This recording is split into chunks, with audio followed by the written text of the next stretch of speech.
que vous pensez que c'est bon si je fais une vidéo comme ça, les amis? Non, c'est pas mal là. La chaise et tout. Allez, tuto. Réussi dans le bocal.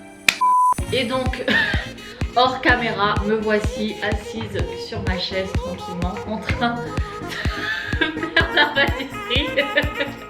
Vous m'excuserez, mais j'ai tellement mal à la cheville que je peux pas rester debout, c'est trop fatigant. Mais quand même, je tenais absolument à vous faire cette vidéo et cette recette.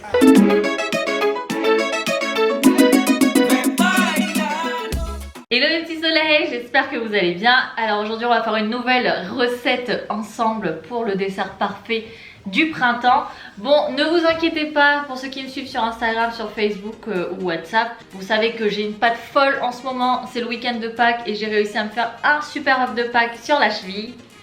Trop bien. Je suis obligée d'être accompagnée de cette chaise parce que je ne peux pas marcher. Je fais la marelle dans toute la maison. Ceci étant dit, je vais avoir le chef cuistot qui fait genre il est en train de boire à côté de moi. Et oui, c'est plus frais. Attends, cette super boisson que seuls les Réunionnais peuvent connaître, le Cote ananas. Donc je vais le garder à côté de moi, ça va me faire du bien parce que je suis super fatiguée pour rien là. Si tu n'es pas encore abonné, abonne-toi, c'est simple, tu cliques sur le petit bouton rouge en dessous de cette vidéo, tu likes avant même que cette vidéo ne démarre. Et puis si tu as commencé à regarder cette vidéo, la première chose à faire c'est de mettre un petit commentaire, un petit cœur, juste histoire de dire que tu es passé par là.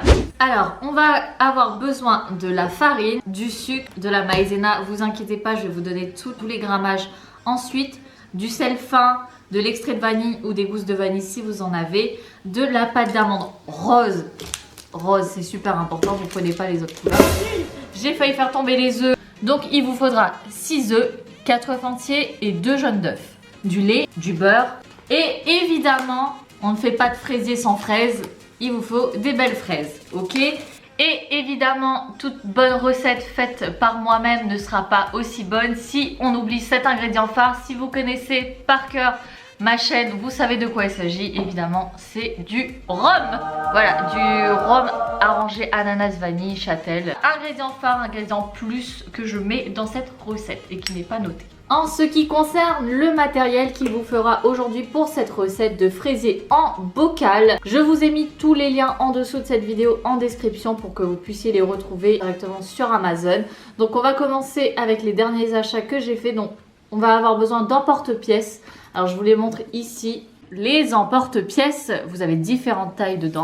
Là, moi j'ai pris à la taille du bocal que vous allez voir juste ensuite. On y va avec les pots parfaits. C'est un lot de 6. Donc moi je vais en prendre 2 parce que ça sert à rien qu'on fasse des gros gâteaux avec B. Sinon on en aura pour 10 jours à manger. Ensuite, des saladiers basiques. Le tapis de cuisson qui est aussi en lien dans cette vidéo. Petite maryse, petite poche à douille et pour peser mes ingrédients. Et c'est reparti, B au cadrage aujourd'hui.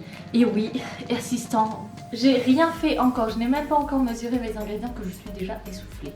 Ça va aller, on y va jusqu'au bout de cette recette. Sachez que pour cette recette, là je suis en train de faire les grammages. On va prendre sur une base de 8 personnes. Je vous dis pourquoi, parce que déjà sur la recette que j'ai pris, sur 750 grammes, 8 personnes, ils font 2 pots. Et comme j'ai l'impression que mes pots, ils sont énormes, ils disent pas le centilitre, le millilitre de leur pot. Et ça me semble très peu de prendre 10 grammes pour faire une génoise pour 2 personnes ou 4 personnes, je ne sais plus. Donc je préfère prendre des doses pour 8 personnes et remplir le pot. Donc de toute façon, vous verrez à la fin de cette vidéo s'il en faut plus ou s'il en faut moins. Bon, il a fallu cadrer 10 fois cette vidéo. J'ai enfin commencé à trouver un positionnement. Je suis à genoux sur la chaise. Je ne peux plus me mettre autrement. Qu'est-ce que tu veux toi ? On va jamais y arriver à faire ces vidéos de cuisine, on va jamais y arriver. Alors, on va commencer par faire la génoise. Il nous faut les 4 œufs entiers. Et du coup, en attendant, vous mettez votre four à préchauffer à 180 degrés. Donc là, on a mis les 4 œufs. On va mélanger 100 g de sucre avec 4 œufs. Donc directement avec le fouet. Et au fur et à mesure, on va rajouter la farine que je mélangerai avec la maryse, pour pouvoir bien incorporer la farine dans le mélange.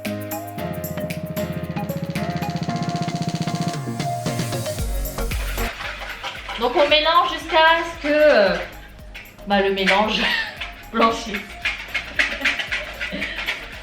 c'est à ce moment-là qu'on incorpore la farine délicatement. Allez, étalez la pâte sur une plaque recouverte de papier sulfurisé ou d'une feuille en silicone, comme moi, et enfournez pour environ 7 minutes. Laissez tiédir avant de démouler. Moi j'ai un four...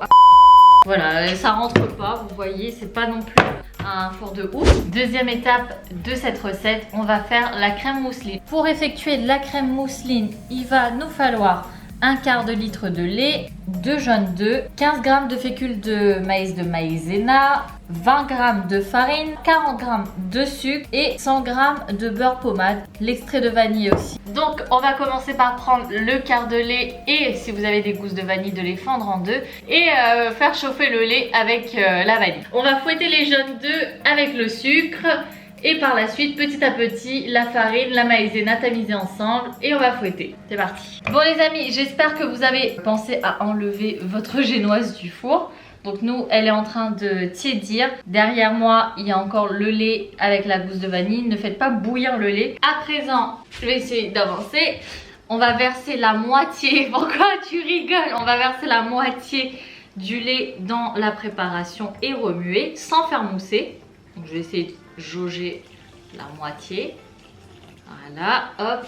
Je la mets à côté, je la remets pas au feu parce qu'on va remettre ensuite toute la préparation au feu. Donc on va reverser le mélange dans la casserole avec le reste du lait et porter doucement à ébullition sans cesser de remuer au fouet. Et ensuite on enlèvera toute la préparation et on mettra à réserver dans un autre bol.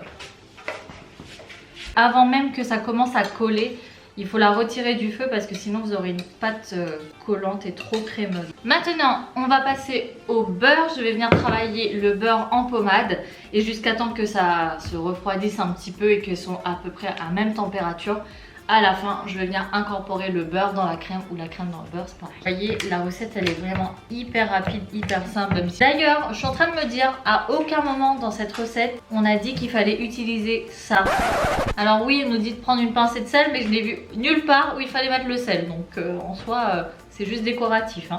Donc à partir de là, vous avez deux options. Soit vous faites comme moi et que vous utilisez du rhum pour imbiber la génoise, soit vous faites un sirop vanillé directement avec de l'eau, du sucre et de l'extrait de vanille à la casserole et ensuite que vous viendrez passer au pinceau. On va emporte-piécer la génoise, donc on va faire plusieurs étages dans notre fraisier, dans notre bocal. J'ai mon petit cercle, j'ai ma petite assiette pour mettre tout dedans. Donc à présent on va prendre la moitié des fraises, on va les couper en deux dans le sens de la longueur et le reste des fraises on va les couper en petits dés.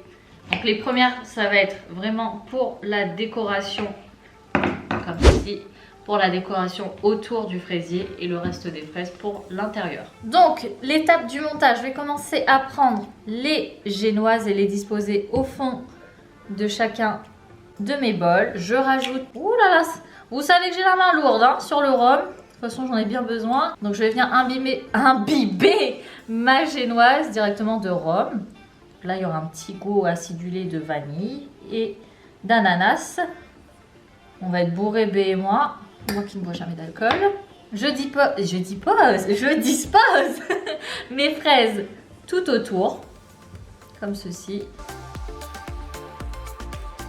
Je vais remplir le centre avec un petit peu de fraises découpées. Et ensuite, avec une poche à douille, je vais venir remplir de crème.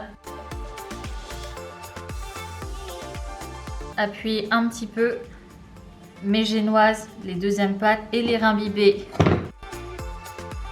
Donc à présent, avec les moyens du bord évidemment, puis ça fait un petit design, je viens étaler ma pâte d'amande et les emporte-piécer aussi si vous souhaitez à la taille des génoises que vous avez fait ou sinon plus petit comme moi je suis en train de le faire.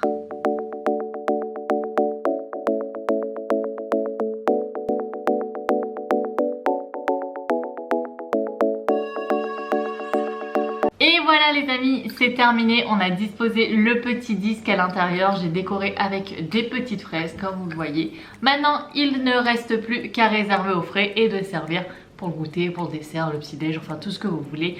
En tout cas j'espère que cette recette vous aura plu et que vous la réeffectuerez chez vous. Je vous fais d'énormes bisous, pensez à liker, commenter et à vous abonner et à très vite, bye bye.